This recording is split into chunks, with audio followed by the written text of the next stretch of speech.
I don't want to offend any women with this video, but if the shoe fits, wear it. And if the shoe doesn't fit, don't get offended, and acknowledge that men have it rough these days when it comes to marriage and divorce.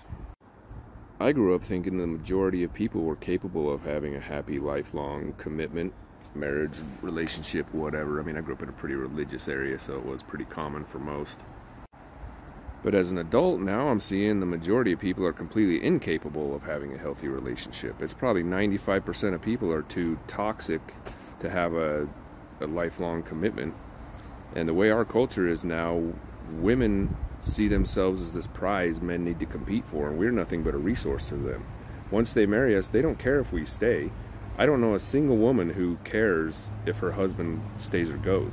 I don't know any who would be sad if they lost their husband.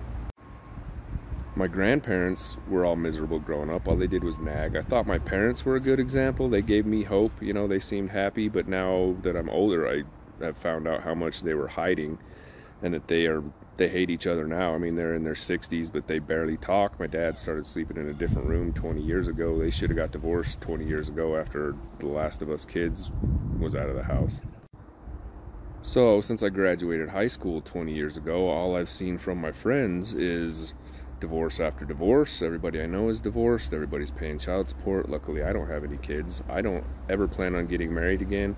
I think American culture is horrible. I think that women don't value relationships. I think, you know, there's problems with men too, but for the most part, what I see is men, we're the romantic ones. We're the ones who want a marriage. We're the ones who want a family. We're the ones who fantasize about doing things with our wives and growing old together and being happy. And women, I don't know, like, they want kids, but they don't give a crap about a husband. They just want him to pay the bills. And from a legal standpoint, there is nothing but downsides for a man to get married, because a woman, when I got divorced, I made 80% of the household income, but it's a 50-50 state. And they kept using the word equitable. They said, we don't talk about fair, we use equitable. And I said, how's it equitable to take 50% when you only contributed 20%? How's that equitable? She was just my roommate for 5 years. She was a crappy wife. We didn't have kids. She just lived in my house for 5 years and got to walk away with all my money. She came up huge after a 5-year marriage, where she would have had nothing had we not got married, because she had a crappy job. So how does any of that make sense? So to anybody out there who hasn't been married yet, don't marry an American woman. And you probably shouldn't get married. So many people. It's like a lot of people. Stop teaching girls to accept less. When I was younger and my mom would vent to me about my dad, a lot of the time it was around things that she would just end up saying, honey, men are just different. They're just stupid. You really have to spell it out for them, really dumbing things down. And that message is actually really harmful, because men aren't stupid.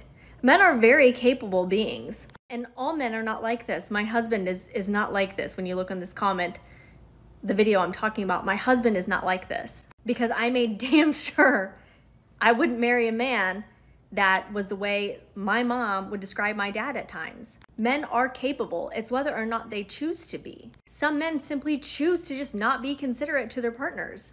That's the bottom line, as shitty as it is. But by just saying, ladies, all men do this, they will not change, they are not capable, either accept them as they are or don't get married, that's a toxic message. And it sets young girls up to believe that they have to expect less than the bare minimum from men. And that's just how it is, because that's not just how it is. I did not accept that when my mom would tell me shit like that.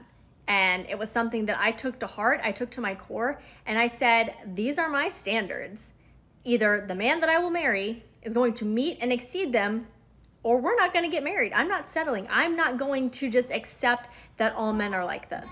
Women are allowed to have standards. They should have standards. They no longer have to accept the bare minimum of what men bring to the table. But when you say this type of thing to young women, it makes them believe that they have to accept the bare minimum, and they don't. Women should have standards. Don't teach young girls to accept shitty behavior. Teach them that they should have standards, that they should hold on to those standards, and they should not bend them for any man whatsoever. Because there are men out there who are capable, who will show you that they're capable, that want to be capable, that will meet and exceed your needs. I know, because I've got One in the jean jacket. I guess he's like awkwardly there, but. I bet. Go ahead. Okay. Oh, the nerves are kicking in now. No, you guys should have chose someone better, but I guess. I saw you. I thought you were kind of cute. Is it okay if I get your number? Is it okay if I get your number? I don't even know your name, bro. Oh, my name's Nancy. You said what? Your name is Nancy? Oh, my name is Jake.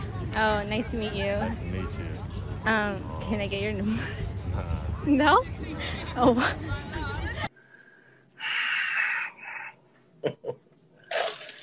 Oh, do you have a girlfriend? I don't. Can I get you my number? Oh. All right. Just got reminded I'm not young and hot anymore, so that's fun.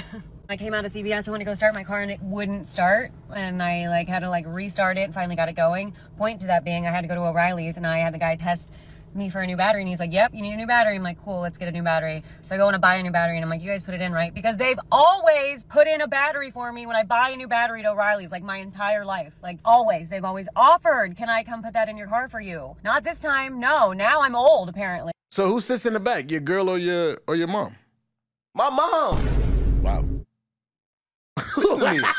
And my mother would have The reason no. I said wow is because you said it fast. She's No, like, my mother got to sit in the back. Are you crazy? You think I'm driving with my woman next to me in the car. We go pick up my mother. I'm gonna tell my woman get out the car and sit in the back. I think that answer to that question is tricky. No, it's not. My mom got to sit in the back. You know why it's tricky? Because it's one of those things you want your woman to be able to ask your mom, like, come on, mom, you can sit in the front. If she wanted to do that, that's up to her. But I would never create a standard for my woman to get out of the car to sit in the back for my mom. No. Ain't nothing wrong with the back of the car. You getting a ride. Them cushions feel just as good as the one in the front. Facts. Sit down.